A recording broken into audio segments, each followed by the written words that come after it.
Vamos agora fazer um exemplo bem simples para a gente entender como se aplica a regra do paralelogramo. Então, como é que a gente faz? Coloquei aqui no quadro algumas informações referentes a esses vetores. Vamos imaginar que a gente está trabalhando com a grandeza força. Grandeza força é uma grandeza vetorial, então precisa de vetor aí, precisa de umas propriedades específicas para trabalhar com esse tipo de grandeza. Eu estou imaginando que o vetor A vale 8 newtons e o vetor B vale 6 newtons. Essa é a notação aí, a representação do módulo desse vetor. Eu escrevo o vetor entre barras e coloco o valor dele, o seu valor correspondente. Eu poderia também usar essa outra notação, apenas com a letra que representa esse vetor e o valor. A é igual a 8 newtons, certo? Então, A é igual a 8 newtons, o módulo desse vetor, e B é igual a 6 newtons, o módulo do vetor B. E aí, como é que a gente aplica a regra do paralelogramo? É simples. A gente imagina o nosso ponto lá em comum e coincide as origens dos meus dois vetores nesse ponto que eu vou chamar de ponto O, ponto origem. E aí, eu vou desenhar o meu vetor A, começando aqui nesse ponto. Eu vou desenhar o meu vetor B também começando nesse ponto. Então, eu vou desenhar o meu vetor B. Esse é o meu vetor A e esse é o meu vetor B. Só que agora eu sei quais os valores desses vetores. E ao invés de colocar apenas a letra, eu vou colocar o número. O vetor A vale 8 newtons. Então vamos colocar 8 newtons aqui. O meu vetor B vale 6 newtons. Ele tem 6 newtons. O seu módulo é 6 newtons. E aí a gente aplica a regra do paralelogramo. A gente vai tentar formar um paralelogramo aqui com esses dois vetores. Vamos formar uma figura de 4 lados e que esses lados opostos são paralelos. E aí, vamos lá. Para a gente fazer isso, vamos traçar uma reta paralela a esse vetor de 8 newtons e uma reta paralela a esse vetor de 8 newtons aqui. Então vamos lá, traçando a reta paralela a 8 newtons, aqui no final do vetor 6 newtons, a gente tem isso. E agora, fazendo a reta paralela ao vetor de 6, a gente tem isso. E o que acontece é que essas retas se interceptam num ponto. E aí, para a gente determinar o módulo desse vetor S, que é o que eu estou procurando, eu traço o meu vetor partindo dessa origem comum e chegando até aqui, esse ponto aqui em comum. E aí, ó, eu vou ter o vetor S. E o que eu quero saber aqui nesse exemplo é o valor do vetor S. Como é que a gente calcula? E aí tem outra informaçãozinha aqui, ó, que fala que o ângulo formado entre esses dois vetores é 30 graus. Vamos imaginar que aqui tenha 30 graus. Então aqui, ó, esse ângulo aqui, ó, é 30 graus. Outra coisa que a gente deve perceber é que esse lado é paralelo e igual a esse. Então, se esse lado mede 6 newtons, é a mesma coisa que ter um vetor aqui também com 6 newtons. E aí, se esse vale 8, aqui é a mesma coisa que eu tenho um vetor com 8 newtons.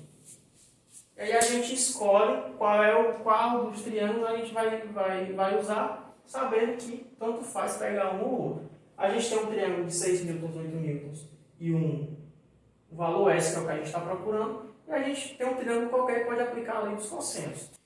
Vamos lá, pessoal. Pensa aqui comigo. Se eu quero aplicar a lei dos cossenos para resolver esse problema aqui, encontrar o valor de S, o que é que eu deveria fazer? Aplicando a lei dos cossenos, a gente tem que S ao quadrado, que é o lado que eu estou analisando, é igual a 6 ao quadrado, mais o outro lado ao quadrado, menos 2 vezes esses dois lados, 6 vezes 8, vezes o cosseno de qual ângulo? Vamos lá. Lembrando, o ângulo que a gente coloca aqui é o ângulo oposto ao lado que a gente está analisando, o ângulo interno.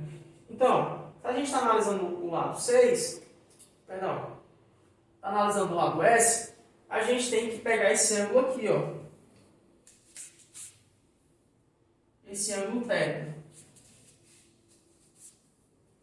Mas a questão não nos forneceu esse ângulo.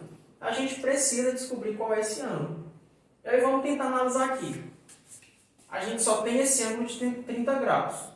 Se você usar um pouquinho mais da imaginação, vamos prolongar essas retas aqui, ó. A gente sabe que como essa figura é um paralelogramo, essa reta é paralela a essa. E aí, quando a gente tem duas retas paralelas e uma reta transversal aí, cruzando essas duas retas paralelas, a gente pode usar alguns conhecimentos de geometria plana. Vamos lá comigo. Eu vou pegar essas duas retas aqui e vou desenhá-las aqui do lado desse outro lado. Então vamos lá. Eu tenho essa reta aqui, que também é representada por um vetor aqui, ó, tem um segmento. E tenho essa outra reta que ela é paralela a essa primeira. Então a gente tem duas retas paralelas. E temos essa daqui, ó, cruzando. Então vamos desenhar aqui. Pronto.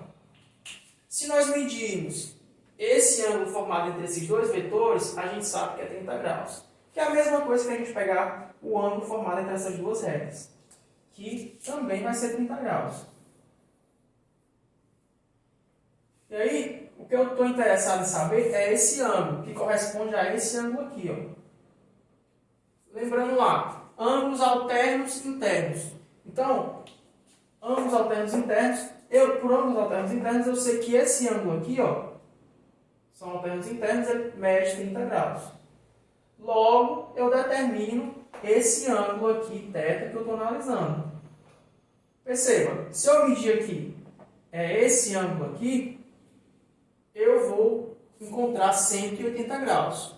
Mas se eu já tenho 30, para que eu chegue a 180, obrigatoriamente esse ângulo aqui tem que ser 150 graus. Porque 150 mais 30 dá 180. Portanto, determinei esse ângulo aqui, que é oposto ao lado S. Certo? Então, esse ângulo aqui, ó, θ, é 150. E aí, ó, a gente coloca aqui, que é 150 graus. Perfeito.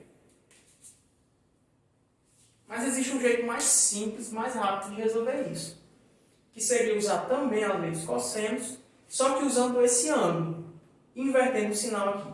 Ao invés de colocar um menos, colocaria um mais. E ficaria dessa forma. Essa seria a forma, não estaria errado, mas a gente teria que fazer todo um estudo para determinar esse ângulo. Mas existe a outra forma também muito parecida, que relaciona já o ângulo que a questão nos fornece. Então seria assim, ó, o S ao quadrado seria também 6 ao quadrado, mais 8 ao quadrado, e a única diferença aqui é porque no lugar do menos vai ser o mais. 2 vezes 6 vezes 8, vezes o cosseno de qual ângulo? Do ângulo formado entre esses dois vetores. A gente coloca 30 graus. Perfeito? Então as duas respostas aqui, elas vão dar o mesmo valor. A diferença é que a gente, nessa primeira, vai procurar esse ângulo. E na segunda, a gente vai colocar diretamente o ângulo formado entre esses dois vetores. E por que isso é verdade? Por que eu posso fazer dessa forma? Isso aí vem de uma propriedade trigonométrica. Eu vou apagar aqui essa parte aqui do quadro.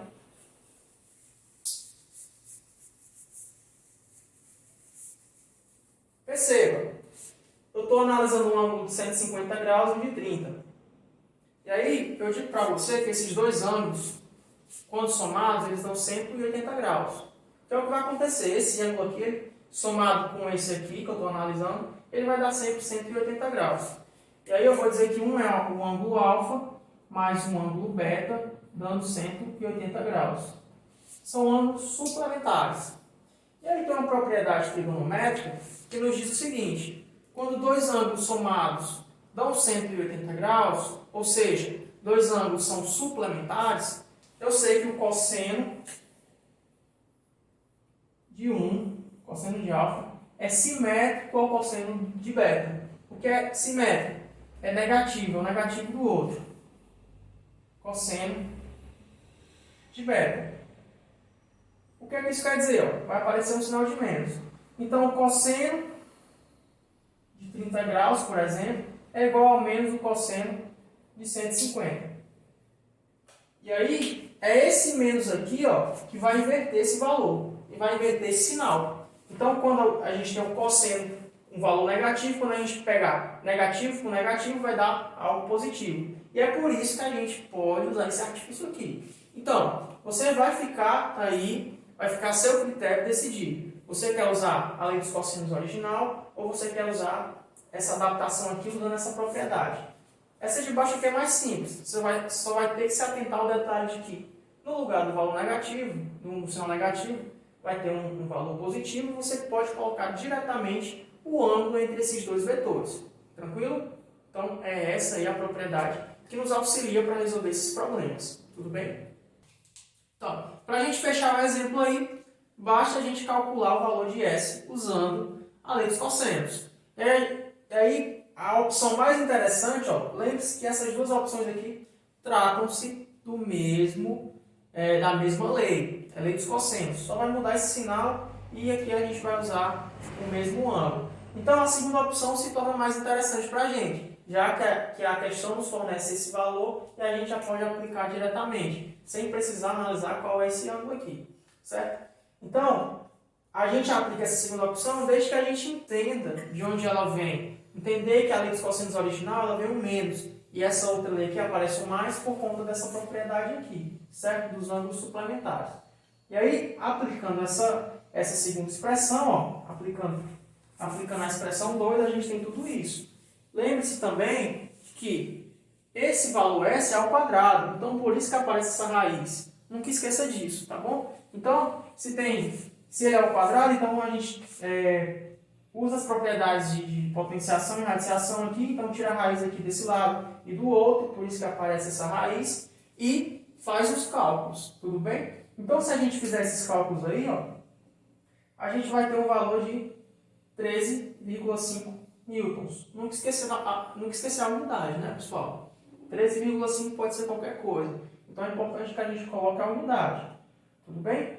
Então, 13,5 é o valor. Perceba que se a gente for somar 6 mais 8 de uma maneira escalar, seria 6 mais 8 daria 14, que é diferente de 13,5. Por isso que é importante a gente entender as regrinhas, tratar vetores com um pouco mais de cuidado, porque ela possui essas grandezas possuem propriedades distintas das grandezas escalares, tudo bem? Então, espero que você tenha entendido. Qualquer dúvida pode entrar em contato, tudo bem? Muito obrigado pela atenção e até a próxima. Valeu!